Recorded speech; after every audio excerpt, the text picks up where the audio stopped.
I believe everything happens for you, not to you. And I just go with the flow and say yes with confidence and trust and surrender. Rita is an intuitive holistic life coach, speaker, writer, and host of the Trading Raw Stories podcast. Her mission is to help people heal their mind, body, and soul by what they consume through their eyes, ears, and mouth. Rita and I met on Clubhouse and instantly connected, finding many threads between our lives and how we see the world. In this episode, we talk about how Rita became a raw vegan overnight, how her life changed, and how she lives by her mantra that everything happens for you, not to you. You're listening to Going Conscious, the podcast where we discover new ways to live a more conscious life of fulfillment and freedom. Each week, I speak with entrepreneurs, academics, and changemakers who have made big transformations, left unfulfilling lives behind, and found meaning in this new world where purpose drives success. Let's get inspired to live our unique journeys to the fullest. Let's explore the impact we want to make and deepen our understanding of ourselves, each other, and this beautiful world around us. Live your freedom. I'm your host, Nikki Trott. In this episode, we talk about how to go with the flow and surrender, how each decision leads to the next opportunity, how eating clean clears your mind, how to say yes, nourishing your soul, overcoming imposter syndrome, being grateful for nature, the power of going inwards, the importance of being alone, and how to forgive. Now, let's go to our conversation. Hi, Rita. Welcome to Going Conscious. Hi, thank you for having me. I'm so excited to dive into your story.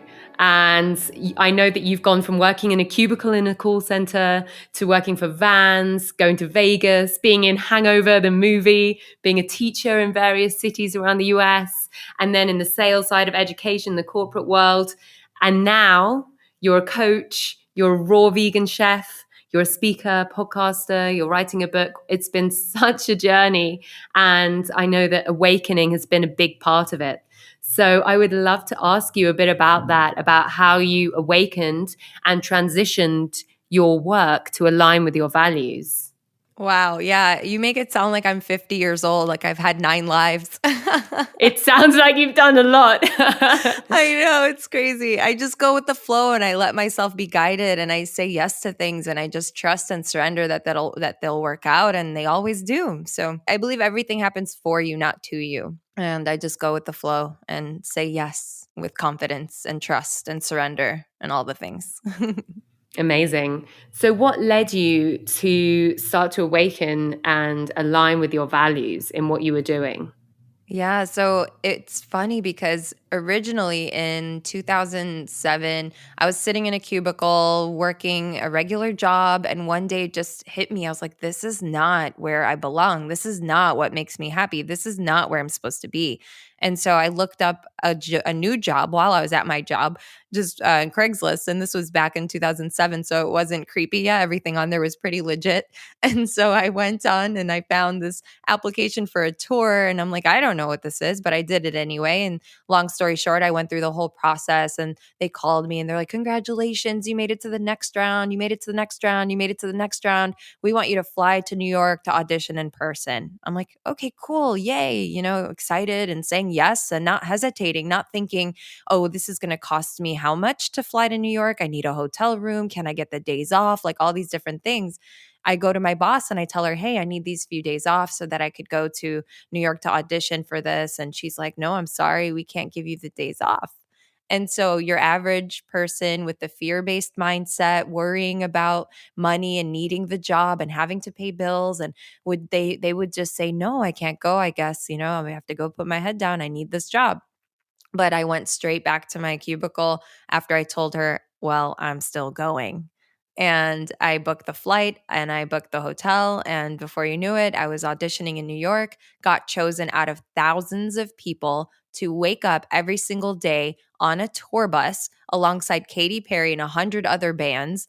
And they put a microphone in my hand. And that's when I discovered my love and my passion and my gift and my talent of speaking, public speaking. I would have never figured that out if I didn't take that huge risk of leaving my job just for an audition, because I believed it was coming to me for a reason. And so that one decision led me to moving to Vegas after someone from tour was like, "Hey, you want to come to Vegas?" I'm like, "Sure, why not?" So I go to Vegas for a few days. On my third day, hour before my flight, suitcase in hand, about to go back to the airport to go to Chicago, I felt this intuitive nudge, this, "Hey, you don't have to go back." Like this whisper. It was like, "You don't have to go back." And I was like, "Who said that? Who said that?" And so I was like, "Okay, I'm not going back." But then I started to talk myself out of it. And I'm like, I need to stay. I need to go back to Chicago. I have to get a job. I have to go back to normal life. And my intuition was just like, no, no, you don't. You don't. So it's this battle between good and evil, inspired and logical. And so I went with it. I just turned around, went straight back to the casino, the MGM Grand, gave my suitcase to the bellhop, and I said, "Can you watch this for me? I don't know when I'll be back." I walked toward the casino floor and somebody stopped me almost immediately. It was like the universe was like, "Oh, you want to play? Let's go, girl. Come on." And so this guy stops me, which I'm friends with, by the way, till this day. And that night, he put me in VIP where he worked at the bank at the Bellagio at the nightclub. I was shoulder to shoulder with Leonardo DiCaprio that night instead of shoulder to shoulder with somebody on an airplane. Like my life unfolded in so many magical ways just from taking that risk of flying to New York for an audition. And that's when I got stopped at the mall to be in the movie The Hangover. Then I moved back to Chicago to be a teacher, and all these other things happened. And when I moved to Arizona, that's when I actually watched a documentary called Food Matters that opened my eyes to the corrupt food system in the United States that is literally poisoning us to get us sick so that we take pills and surgeries and all these things, and we're customers for life. It is fogging up our brain. We're not even using our brain to the fullest capacity that it can be used, that it can be elevated to. It's such a magical experience when you clean your body out from things that do not belong in it, how it functions optimally and how your thinking becomes more clear. And that is when I became more conscious than ever because I felt so elevated. My brain, my mind was working on a higher level than I can even explain. Everyone around me was a zombie. And I was this just floating around, happy, joyful, seeing magic around me, expecting miracles, saying yes to things, expecting them to work out, and going with the flow and saying yes. Like that became my mantra. Just say yes and believe and surrender and go. And it solidified because my awareness, my consciousness kept expanding. And now it's been 10 years since I've been putting the right things in. And I feel like I'm reversing aging. You look at me, you'd think I'm in my 20s. I just turned 36. So that's a long-winded story, Wow. but Amazing. I love it, Rita. everything's connected. Everything's connected. Yeah. Absolutely. Yes. And I love how you describe that moment with your suitcase where you have the intuition telling you one thing and then the mind coming in with all the fears. And I think that's such a common situation that everybody finds themselves in at some point. And Right. having the guts to trust your intuition is really hard sometimes. It's something that I think we need to practice. It's something that we need to surrender to. And I love hearing about how you saw these two different voices and knew which one to follow. Yeah. Yeah. It's definitely not easy because we are programmed to our brains really they're designed to keep us safe, right? We're Yes, afraid of like exactly. we're running away from saber-toothed tigers, and now the saber-toothed tigers are internet trolls, and we're worried about judgment. We're worried about what people will say, what people will think. We're living our lives in fear of what other people will think, when at the end of the day, when you think about it, that is the last thing that matters. It's really ridiculous if you think about it. It's hilarious. I laugh at myself now for keeping myself stuck for so many years, worrying about what people will think or say about something that I want to do, that I feel called to do, that my soul is yearning for. And I'm just going to tell my soul, my spirit, my inner being, shut up because people will talk. It's ridiculous. Yes, absolutely. And when you put it like that, it sounds as ridiculous as it is, for sure. And as you say, it's it's something that we have to unlearn this fear that we have, and understand how listening to our intuition actually guides us on the path that we're meant to be on, to things beyond our wildest imagination, just like Yeah. you've described and experienced so many times over. And I love how you talk about your cleaning your body by choosing consciously what to eat, and then Hmm. feeling that you were on a whole new energetic level and everyone around you was a zombie. Hmm. And I completely resonate with that. And I'd love to know more. I know you became raw vegan literally overnight, and that helped with your awakening. So can you tell us a bit more about that experience? It was really hard. I was like, what do I eat now? And it's really funny because we go, oh, we have this mindset, we have this programming that going plant-based or going raw or eating healthy is hard. We've been conditioned to believe that it is hard, so it is hard. Whether you think you can or you can't, you're right. Period. Henry Ford said that, I believe. And so it's just a matter of making the conscious decision. I am going to do this and do it. Be impeccable with your word. Just keep your own word to yourself. If you had a child and that you have to feed your child. You want to feed your child the best things possible, take care of your child, but you're not even taking care of yourself the way that you take care of your child or others. You can't pour from an empty cup. You have to nourish your body, your soul, your spirit, your mind to be able to take care of others. But we often put ourselves last. And so I went from being a world class, insecure people pleaser. I was a queen of self sabotage. I had severe imposter syndrome, and I had a splash of trust and daddy issues, if I'm being honest. I was extremely codependent. I was needy. I was full of self doubt, and I feared judgment more than anything. You could pay me, that would have been my job, to fear judgment. I was attracting toxic relationships left and right. I was feeling completely purposeless. And I went from that to falling in love with myself and my life so much. And I really think that me eating the way that I've been eating has allowed me to clear all the garbage in my head and allowed me to connect to my intuition and to what's around me, to appreciate and be grateful for trees, for air, for the sun, for the sky, for the birds that are flying around, for the little tiny ants that we're accidentally stepping on. Like everything. I'm walking around just farting rainbows, Nikki. Like I love everything in life. And I really feel that it's because I deeply connected to my being, my inner being. I'm nourishing this vessel that I'm living in consciously. That's the key. Amazing. Yeah, really incredible.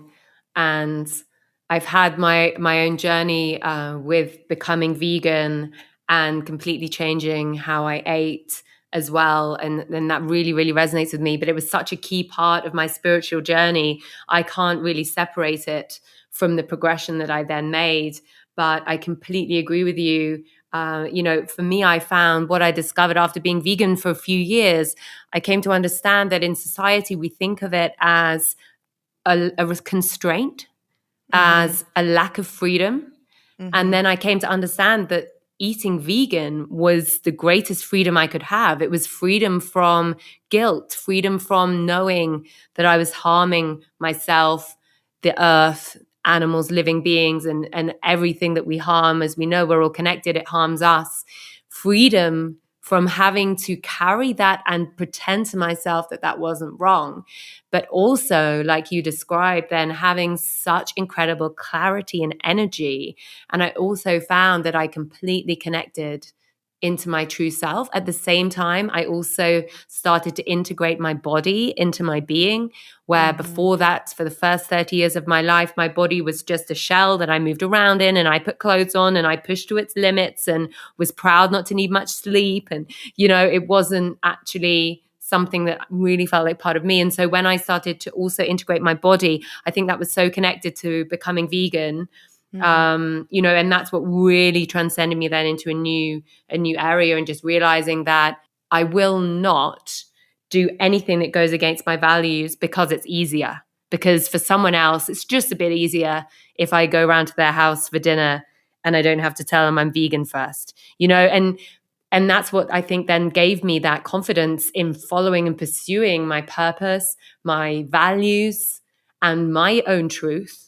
over time, and then quitting alcohol, which came for me after, which was another extension of that, of seeing, you said everyone around me was a zombie. I Mm-hmm. felt that too so much. Yeah. And being from London and then having lived and worked across London and New York and having both of those cities, I mean, we were drinking every day at different social events related to business, and even if it was just one drink, there was always something, and this constant kind of internal struggle and ups and downs that was just normality. And Right. and I didn't think I had any kind of problem. I didn't think I had any kind of anxiety. I was really happy. But at the same time, I realized that I wasn't truly connected with myself. And so I love hearing how that's happened for you in this incredible transition. Yeah, the way that we're eating is people don't realize this. You're fogging your brain, you're fogging your system, you're slowly poisoning yourself. Food can either be the best form of medicine or the slowest form of poison. Anne Wigmore said that. And I made the decision that I was no longer going to allow myself to intentionally poison myself anymore. And that's what we're doing. We are literally poisoning ourselves. If we could see what is happening on the inside, right now, if we could see what's happening on the inside, we would stop. Because the reality is, meat is actually a carcinogen like tobacco. It is clogging your arteries. It is messing with you on a cellular level. Your intestines are not meant to consume animal flesh. Like, it's just not. It takes so much longer to digest. It slows you down. You're in a food coma. It's not normal to be in a food coma. We've normalized this. Food is meant to energize you, not weigh you down. That's one thing. And my mind became clearer and sharper, my weight lighter. I haven't worked out since 2007, and I'm in the best shape of my life. It's crazy. My skin is so soft, I don't use lotion. I sleep deeply. I have so much energy. My intuition is just so much louder than that ego voice. I'm more empathetic. I'm more intentional. I'm more inspired. I'm more loving. I'm more joyful. I'm more purposeful. I started to become aware of my thoughts and my beliefs and my emotions and my patterns, my behaviors. Instead of unconsciously manifesting what I did and didn't want, I became very conscious, and I'm co creating and manifesting everything that I do want. Amazing. And I love how you mention not using lotion and things like that, because for me, that's also really part of freedom. It was a couple of years ago that I was inspired by some friends to just stop washing my hair. And it took 3 or 4 months of quite horrendous grease and some explanations in public spaces as to why my hair looked how it did. But since then, it's been completely different. I used to have kind of soft, quite flat, thin, not thin, but thinner side of things hair, and now it's vibrant, bouncy. It's a bit kind of sticky, very textured, but it's soft. It doesn't smell, it's clean. My body's cleaning itself, and it Yeah. feels so freeing to know I don't Mhm. need to carry this stuff around Yeah. me and be in this trap. And there's chemicals in it. Of There's course. there's all these chemicals that are in cleaning products, they're on our lotions and our hair products and all these things, and it's also in our food. Like propylene glycol, for example, has no business being in our food, but it's in almost everything. And it's used to run an RV, and it's used in cleaning products. Like, why is it in our food? Right. And then the whole thing with fluoride and all that. And it's just all designed to dumb us down, to make us just these little minions that will be the sheeple and be so foggy that we can't think for ourselves, and we're being manipulated through media. I could go on and on, Nikki. Like, I don't want to call myself vegan. I don't want to call myself a conspiracy theorist. I don't want to call myself anything. I have beliefs, I have values, I have things that I've learned and come to know to be true in my own life experiences, and I'm sharing them. So if people resonate, great. If you don't, hey, it's all good. You have your own opinion, I have mine. It's fine. We don't need to slap labels on people or judge people or hate people or anything. I'm all about love. So, that's it. Yes, yes, yes, yes. Such an important point. Completely agree. And, we all have our own journeys as well and different Mhm. things that we prioritize, and there's so much. And I think sometimes it can be really overwhelming for people. I mean, when you think about all of the different things, the chemicals sprayed on clothing, or the fumes in the city, or the toxic chemicals used for cleaning, or the things that are on your food, or the fact Yeah. that incense is like smoking unless you have the right kind, and candles with chemicals. Wow. You know, it can Yeah. get You so can't win. overwhelming. You And, can't and win. yeah, exactly. And I feel like really for me, what I've learned is to just be grateful for everything, because I definitely let the pendulum swing too far the other way. And I've been traveling and then got really frustrated that I couldn't find any organic food, and you know, thinking, oh gosh, I'm putting chemicals in my body now, and Yeah. I don't want to have to do this. And then just I really had to learn, no, be really grateful for you know, and just do the best you can do at each moment. And for me, it's about kind of each year or each quarter, just introducing another couple of things, just bit by bit, learning more and making some changes that I can make. But I'm wondering what advice you would give to people around that, because it can be so intimidating. Yeah. And I think that can be something that stops people, because we feel like, how am I ever going to change all of that? And you know, that means giving up life as I know it. So I would just need to turn a blind eye to be able to continue enjoying life. And this is a misconception that you know, you don't enjoy life when you make these changes. And it's this paradox, I think, that somehow needs to be understood. But I feel like that can only be understood from experience. Like, it's really hard to explain how not drinking alcohol makes life so much more fun when someone hasn't experienced that themselves. So I'd love to know your thoughts on all that. It was a bit of a brain dump. Yeah, no, I love this because the thing is, when you start to take care of yourself where you live, right? When you start actually nourishing your body, it starts to respond differently in the sense of it doesn't want the things that it used to want, right? Like Yes. even me, if I go out on a date or go to dinner, go wherever, you know, pre-COVID, post, whatever, if I am sitting at dinner, I don't even want a drink because I have conditioned my body to not drink anything while I eat. I drink like 30 minutes after I finish a meal, I'll have like some tea, but I don't drink alcohol. And it's not because I decided I'm not drinking anymore. My body literally doesn't want it anymore. I find Yeah. myself, if I would order a drink, I wouldn't even finish it. And it's just a social thing, like, oh, have a drink in your hand kind of thing. But then when you think about it even further, you need to intoxicate yourself to have a good time. Think about that for a second. You need to be unaware, unconscious, basically, of what you're saying, of what you're doing to have a good time, to let loose. Like, think about that. That's insane. Because now I realize that I don't need to drink to have fun. I'm a blast all on my own. Like, Yes. you know what I'm saying? And it's Totally. yeah, Totally. when I get myself to like Fearlessly. yeah, when I get myself to drink with someone like, "Oh, Rita, come on, have one drink." I'm like, "Okay, I'll have one drink." I can't even finish it for one.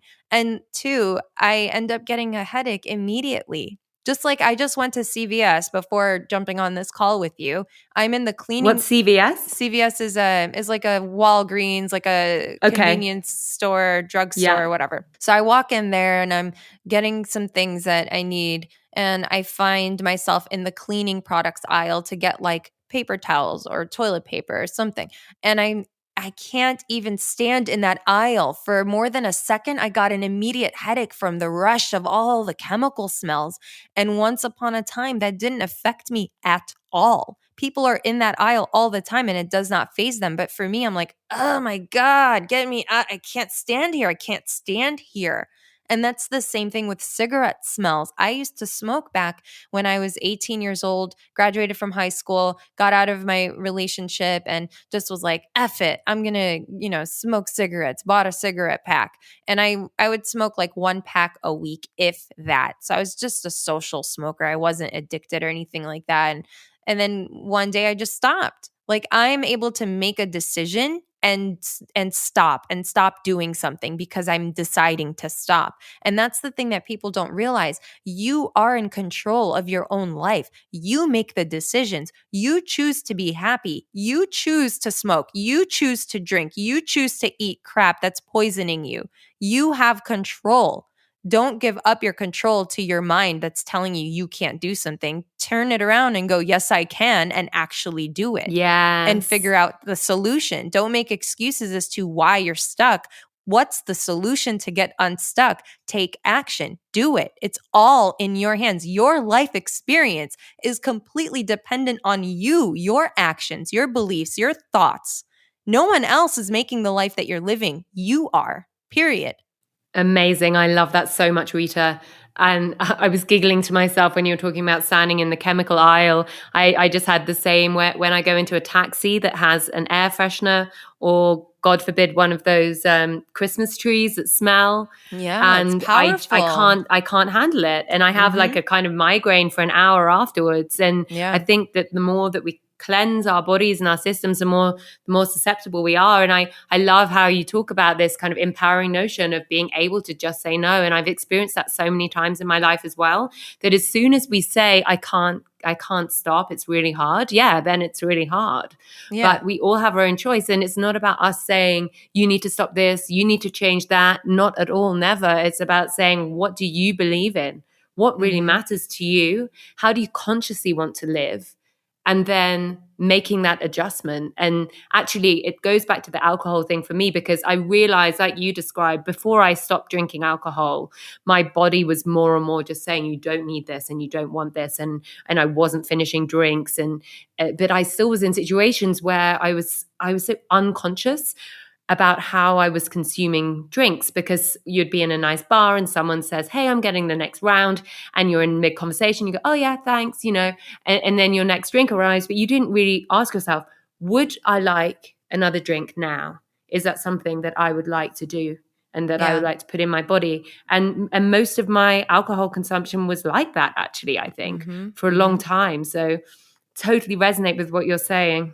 Yeah, I find myself drinking kombucha. Like, me if I'm too. Out, that's my it. addiction. Like, I am so addicted, and Me too. my favorite is the Health Aid Cayenne Cleanse. I'm hooked. I'm trying to get them to sponsor me or get me to be an affiliate, because I spend so much money on their stuff, and I'm posting about it all the time. I'm gonna get them one day. I swear, I'm gonna get. That's them. Hilarious. Maybe they'll listen to this. We should send it to them. That's hilarious. I'm a nomad, and I know you've spent a lot of time traveling around and being nomadic too. But my husband's always laughing at me, because when we get to certain places, then I'm like, oh, this is the kind of place that has kombucha.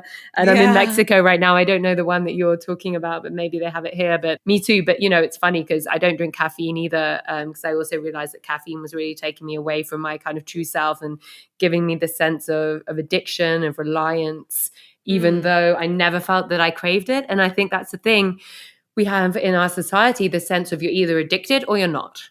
And that's just not the case. If you are consuming addictive things, also like sugar, I go through phases where I've stopped again, but I mean, occasionally I will consume sugar, and that's something for me to work on, because I know it's just toxic. But we kind of think like, oh, I'm fine. I'm not addicted. I don't have a problem. But my husband and I, we just got married a few months ago, but we were talking about doing a wedding. Thank you. We did just like a 10 people thing, but we were talking about doing a wedding last year, which we didn't do in the end because of, COVID and stuff. But he doesn't drink either. And a few friends said, oh, but you're not going to do an alcohol-free wedding, right? With like fear. And I said, but why would that be so bad? And they're like, seriously, like 3 days, amazing music, parties, dancing, no alcohol. I mean, don't do that to us. Wow. And a few people said that. And we talked about it long and hard, because we were kind of saying, well, it's not aligned with our values, but we also can't push our values on others. And where do we draw the line? And what we decided in the end was to pay for everyone's accommodation, but ask them to pay for alcohol at the bar. So we covered more than the cost of alcohol, but we weren't providing that as a gift to our guests, because it's not a gift for us. But the thing that was interesting to me was that that's what I would have also thought 10 years ago. Totally. Like, how could you have a party without alcohol? And seeing the fear and just, but not recognizing that fear is addiction. Because if I said we're having no mangoes at our wedding, you'd be like, oh, okay, watermelon, Yeah, true. That's a good point.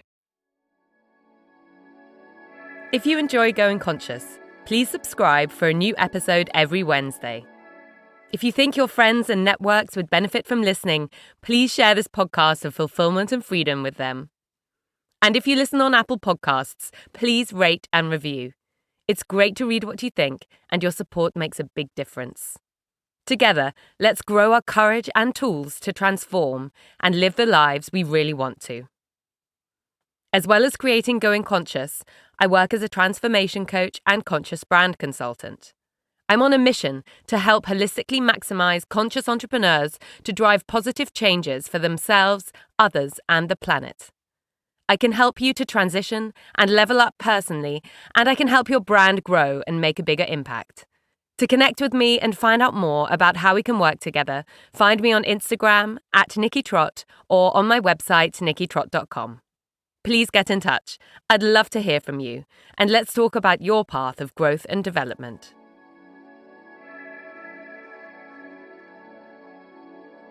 It's also, though, if you think about it, there's a lot of things that I don't even know who I'm talking about when I say they, but the government or the whole system, I don't know. They start you young with these addictions. They start you young with the marketing. They are appealing to children in more ways than one. Like in schools, the school lunch program, they have them addicted to sugar and dairy at such a young age that when you're an adult you can't help but be already trained and programmed. Your brain is just like wired to crave and want these things at a young age. And I'm not talking about alcohol, but just in general, these addictions, these cravings, a lot of it is not our fault. But once you become conscious and become aware that, hey, this is something that they did to you that you can take control of right now by simply breaking those chains, breaking those addictions, pulling yourself away from situations that involve things that you would find yourself like caving in, right? If you're hanging out at a party and there's alcohol, there's cigarettes, and you're trying to quit alcohol and cigarettes, don't put yourself in that situation, right?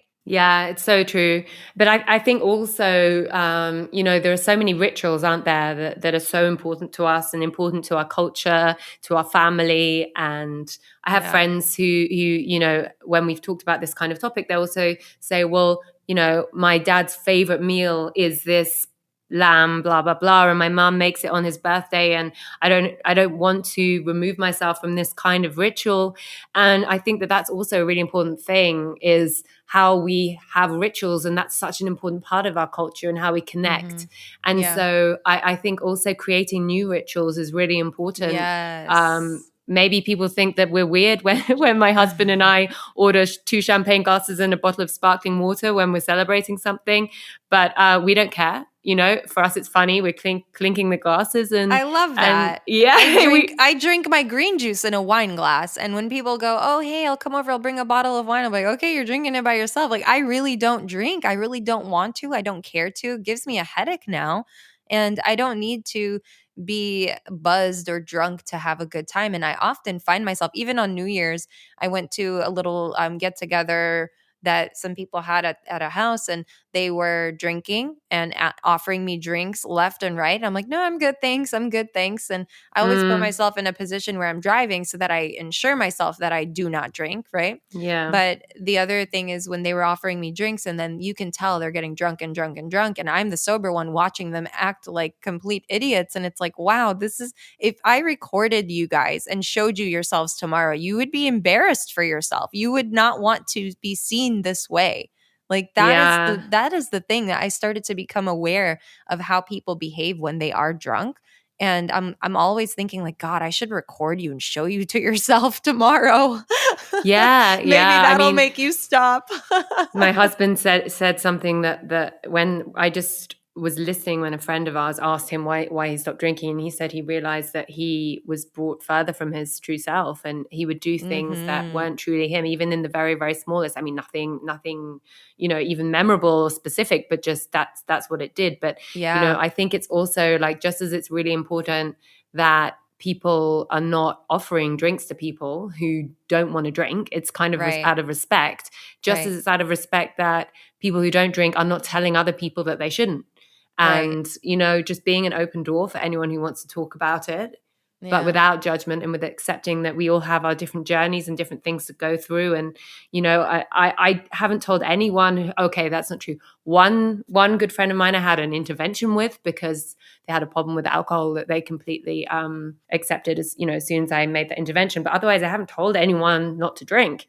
But people have actually come to me and asked me, hey, I'm just kind of intrigued about you not drinking. Can you tell me more about it? Because everyone knew me as this very sociable, extrovert person who loves parties and never took the party drugs because I always said, no, I don't care if everyone does that. It's not me. I've never done that either. Yeah. I don't that's even take so rare. Tylenol. If I ever get a headache, which is very rare, I don't even take Tylenol, No, me Advil, too. none of those things. I don't mess with No. any chemicals, man. Like, it's just, I Me don't, too. no, thank you. You know Me what too, else, though? yeah. I'd like to tell you about something when you're sharing about your husband and how he doesn't feel like he's his true self. I came to realize something as I've become more and more spiritual in my, progression in my consciousness and awareness and what have you.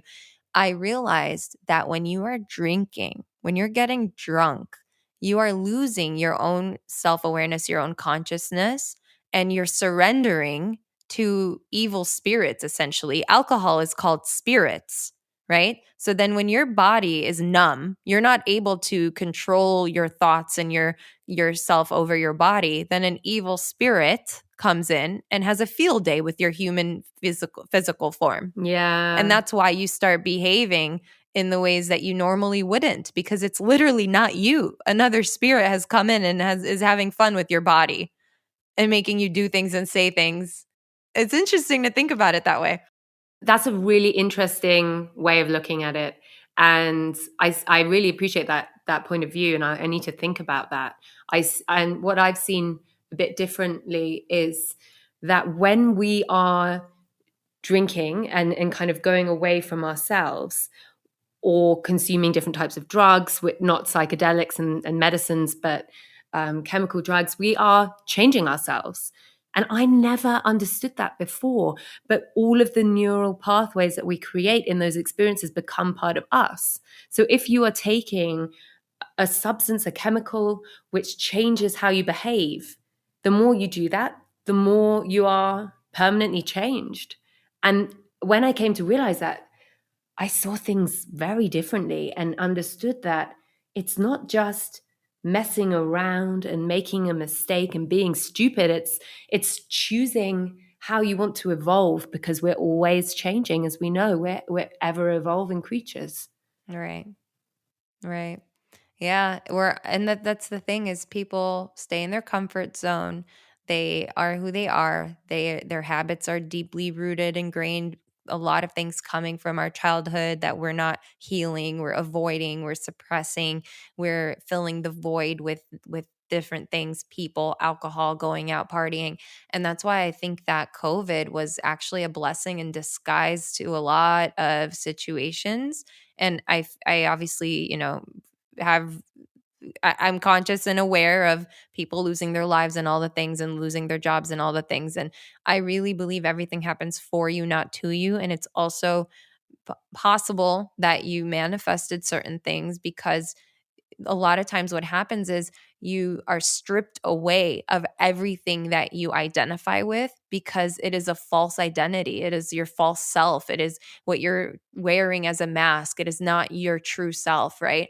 Or the things that you have that are making you happy. If a person, a place or a thing or something other than inside of you is making you happy, that thing can be taken away from you at any given moment and then you're not happy. So then you're not truly content. You're not truly happy. You're not truly connected to yourself, in love with yourself, in love with your life, and all of that. So I think that oftentimes when we think we're happy, when we think we've got it together, the universe will come in and go, oh, you're funny, and then take everything away from you so that you're forced to be with yourself, alone with yourself, by yourself, thinking and analyzing and digging deep. And why me? Why am I here? What is the purpose of my life? What is my, like, all of these big questions? The whole dark night of the soul experience, I think, happened for a lot of people because of COVID and because they were forced to be alone for the first time in their lives. No more going out and partying and drinking and filling that void. You had to be alone. You had to hear your own thoughts and you had to figure out who you are, why you're here. Maybe you lost your job. Maybe you were meant to lose that job because it wasn't serving you and you were staying in your comfort zone and you would never leave it otherwise. But there's more waiting for you that's coming on the other side of your comfort zone. Yes, absolutely. I'm seeing that so much in my clients and the work that I do, that people now are really looking at making changes. at, having spent the last year looking inwards and now thinking, how do I integrate this? How do I change the way I live? Because it's not my success I'm going after. It's the success I was told I wanted, but I don't. Yes. The life I want Yes. is not the life that you want. Right, exactly. And oftentimes we don't realize this, but when we were kids from age 0 to 7, your brain is a subconscious mind. You're just absorbing things, you're making sense of things, you're trying to figure out a survival strategy, a belief system, and that's what you carry into your adulthood. But who were you before you were told who to be? What did you love to do before you were told what to love and who to be and what to become? That's what I invite people that I work with in my coaching is like, what brings you joy? What lights you up? What is the thing that you could do, you would want to do every single day? If money didn't matter, if what people would say or think wouldn't matter, what is that thing? What would you be doing?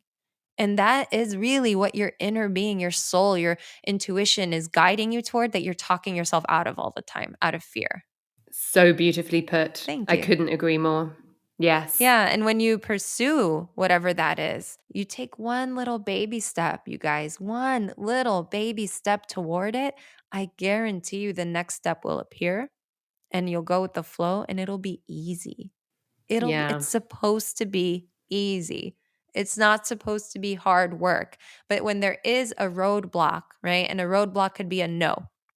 It doesn't mean, oh, it's not meant to be and just stop right there.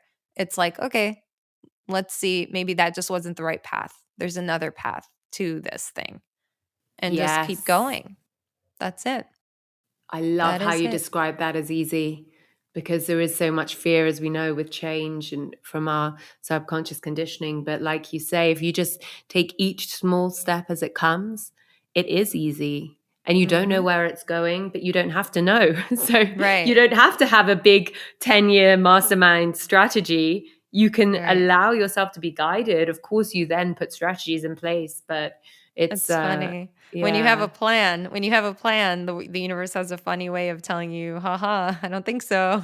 Because you can't plan what's meant for you, right? It's just gonna unfold. You go with the flow and you start to notice signs. You start to notice things that are happening that are just kind of like, well, that's the thing. When you become more conscious, you become more aware, you're connecting, you're getting more in tune, and you're hearing your thoughts, you're hearing your feelings, you're hearing your desires and what you're yearning for. And once you take a step in that direction, that's when you start seeing the signs, the coincidences, the synchronicities. Like there are no coincidences. Everything is happening for you, not to you. Everyone in your immediate orbit, you've energetically attracted.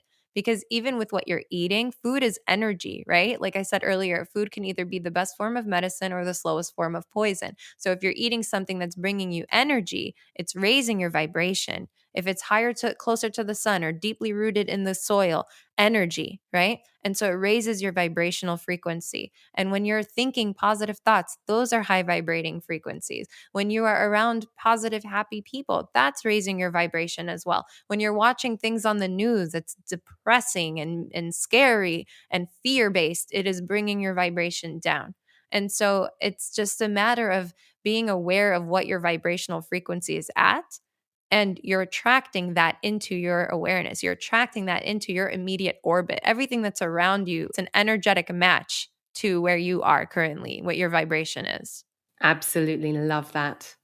Rita, can you tell us a bit about your podcast, Trading Raw Stories? Yeah. Oh my gosh. It is so much fun. It's just a completely raw and real conversation. You get to hear it's almost like a life coaching, health coaching, mindset coaching, relationship coaching, like mixed hodgepodge of conversations like that. Like everything we've been talking about or things that I talk about on the podcast. I have guests come on that I've never heard their story before. I don't know a thing about them. I don't spend any time researching, no outlines, no questions, nothing pre planned. I just know that we connected for a reason and we had like a vibe, like some sort of quick connection on Clubhouse or Instagram or something. And then the whole invitation happened and we just have a raw and real conversation. And it's just such a vibe. That is the best way I could describe it.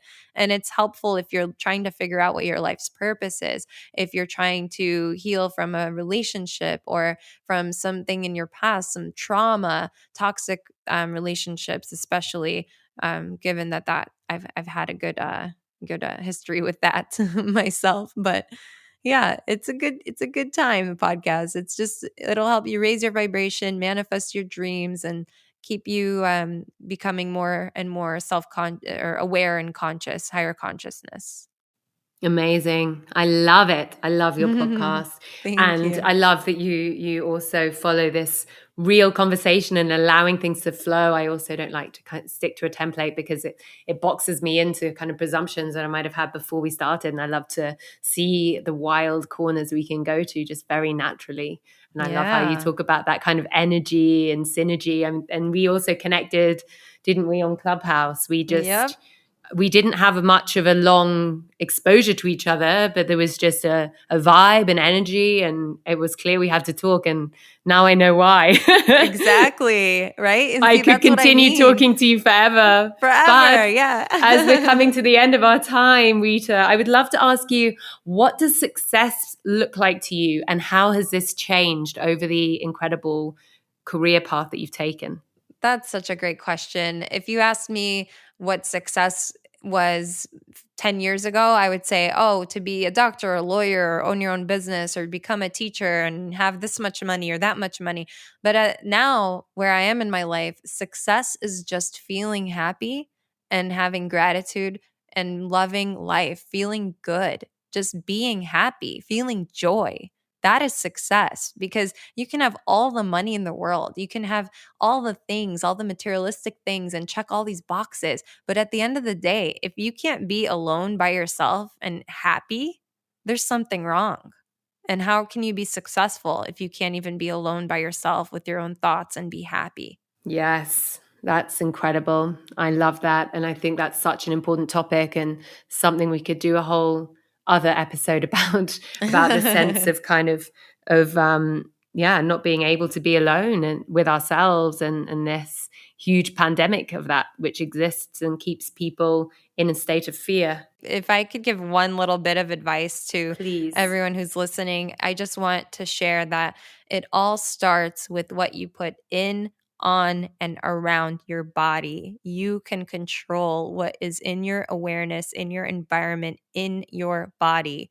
Everything is energy. The food you're eating, the thoughts you're thinking, the information you're absorbing, the people around you, it's all creating the life you are living.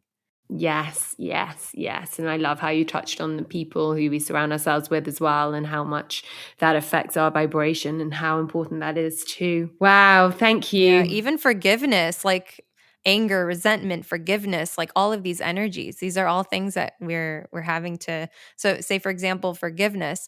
Once you forgive, so holding on to resentment and anger and fear, that is like drinking poison and expecting the other person to die.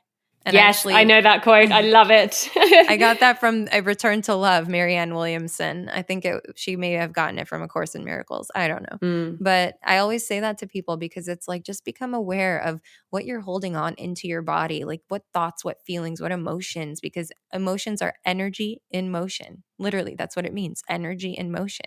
So if you can manage what your thoughts are and what your feelings are, and what you're emitting energetically, you can change your vibration and what you're attracting into your life. It really starts there. yes, Yeah. Thank you so absolutely. much for Thank you having me. so This was much, Rita. so fun. I love I've this. This is loved my it as jam. well. Oh, yes, me too. And Rita, where can our listeners find you online? Where can they Oh, connect with you? yes. Thank you. I am all over every single social media platform as Raw Vegan Rita. That is my handle on everything: TikTok, social, even Snapchat, but I don't really use Snapchat, but Instagram, Clubhouse. It's all at Raw Vegan Rita. And my Yeah. website is just ritapira.com. My podcast is Trading Raw Stories. Amazing. And last question before we say goodbye for today. Is there a book that you would like to recommend? Something you read recently or just one of your all-time favorites? I love that. Yes, absolutely. I would recommend that every person get themselves a copy of A Return to Love by Marianne Williamson. That is the book that helped me to forgive and release anger, resentment, and fear toward my dad, a grudge that I held against him for a decade of my life. And in a few pages, I just completely released it without even needing to get an apology from him or have a conversation. So it's a very powerful book, and it'll get you to understand your ego and all your thoughts and all of the things that we were touching on today. Wow, that's amazing. Rita, I have to ask you a question. I've been speaking a lot with different friends and colleagues about going through experiences of healing relationships, especially with close family, through doing their own spiritual work, whatever that might be, and with not even needing to involve the other person, but then seeing that the other person is changed and that they are still healing the generations before. Is that something you've experienced as well? So with forgiving my dad without even having a conversation, are you asking if he has changed on his end with me forgiving him? Yes, exactly. If he has somehow experienced that healing. I think so. Just in the repair of the relationship, subconsciously, I think the fact that I forgave him, I started to behave differently toward him, which instead of having that tension and the fear-based exchange of emotions when I walk past him at Christmas without saying a word, that's all gone. So naturally, he's happier because we are now engaging, in a positive way. But I didn't have him apologize to me. We didn't have a conversation about why I'm suddenly treating him differently and with more love. I released it. I forgave him from my own inner, being. I just released it. I said, I love you. I'm sending you love. I lived in New York at the time, and I just put the book down and I just said, I love you. I'm sending you love. You did the best you knew how. The book taught me to have empathy for where he came from, what he Yes, went through, yes. that he literally was doing the best he knew how. And who knows what his childhood was like and what demons and things he was carrying with him. And what hopes and dreams didn't come into fruition that he was holding on to and resenting himself. So he's, drinking himself all the way to the point where, he's doing things and behaving in ways that are making him not a good dad or not a good husband and all of that. So it's just about having empathy and just forgiving and letting go, because when you forgive someone, you're doing yourself the favor, Yes. because you're, Yes. you're the one that's carrying it. You are emitting that energy. You're attracting experiences into your life that are at that vibrational frequency. And it's just, you're doing yourself a favor by releasing and letting it go. Yeah. Amazing. What a beautiful way to end this conversation. Thank you so Oh, much for thank spending time with you. me, Rita. I've loved having you on Going Conscious. I loved being here. Thank you so much. I'll have to have you come on mine. I'd love to. I hope you enjoyed this episode. Rita talked about the importance of being alone. And this is something that's been coming up again and again during this pandemic time, where most of us have taken some kind of journey inwards. Some of us might have even spent our lifetime beforehand distracting ourselves constantly with entertainment and activities so that we don't have to face ourselves. This then leads to living a life disconnected and without progressing through the healing we need to make. So I commend all of you who have been through the challenges of spending time with yourself, and I'm sure you will reap the benefits. If you feel you need support, please don't be afraid to seek it in a coach, mentor, spiritual guide, or therapist. Rita and I talked about the importance of what we put in our bodies. And I think the most important thing here is to be open to learning and to be conscious about what feels right to you. We are all evolving on our personal journeys and building our lifestyles accordingly. So I invite you to question some of your actions so you can move closer to what aligns with your values. We all have a mixture of choices we've made in the past, choices we've made in the present, and unconscious habits culminating in our diets and lifestyle choices. So what really feels good to you? Rita also brought up forgiveness, which is such a hugely important topic, especially forgiveness of ourselves. If there's something you're holding on to which you haven't forgiven yourself for, try working through it, and you'll experience a huge release. Often we don't forgive ourselves for things we don't even realize. So when you think of something that you aren't forgiving yourself for, you can ask yourself, what did you learn from what happened? And how did it positively contribute to where you are today? And then how can you let it go? If you enjoyed this episode, please subscribe now. And if you're on Apple Podcasts, please leave a 5-star rating and short review. If you think people you know might benefit from listening to Going Conscious, please share it with them. I know I get much of my inspiration from podcasts which are shared with me. For all episodes, our library, and more, visit goingconscious.com. Your support to spread this positive message of fulfillment and freedom means so much. As well as hosting Going Conscious, I help conscious entrepreneurs to transition and unleash their power and purpose with my transformation coaching and conscious brand consulting work. Discover more on Instagram at Nikki Trott or on my website, nikkitrott.com. I'd love to hear from you and to talk about your goals, questions, or how we can work together. And if I don't hear from you before then, see you next Wednesday on the next episode of Going Conscious. As always, live your freedom.